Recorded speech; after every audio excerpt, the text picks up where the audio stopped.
I know that a lot of people think it's silly that me and my oldest son were going through all of the Chucky movies. The thing is growing up, Chucky was an icon. He's a horror icon. I loved his movies. I watched the first three, and then when Bride of Chucky came out, and it was hilarious. They turned it into a horror comedy, and it was really a change of direction for the franchise. I enjoyed it, but I never watched another one. When they went to direct-to-video, I stopped watching. I was like, it's probably past its time, So I never really watched them. But this time I said I was going to do it. And here's the deal is, part 5 was called Seed of Chucky, and we were like, it just kind of continued Bride of Chucky, where it was just being absurd, being ridiculous. In the end, guys, look, I like all of them. I think Brad Dourif is a legend, not just Wormtongue, but he's also the voice of Chucky, and I think Brad Dourif can do no wrong. I think he's amazing. I'm just there to see Chucky do some really awesome kills and do some Freddy Krueger kind of one-liner. He's really good at that, and to hear the Brad Dourif laugh. I mean, the Chucky laugh is iconic, I think. But with this, what really shocked me is we watched part 6, which is the Curse of Chucky.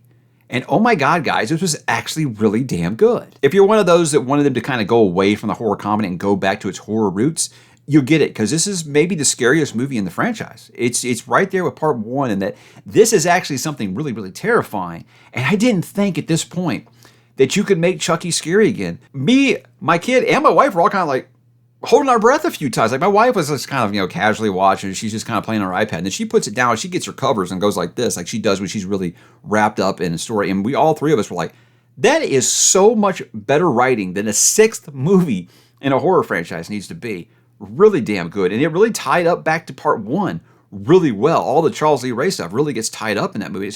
It was really impressive. It really, really was. I could not believe how good. It's like, that should have went to cinemas. That was so good. That didn't feel like a Curse of Chucky. Or Seed of Chucky felt like, yeah, that probably should have been direct-to-video.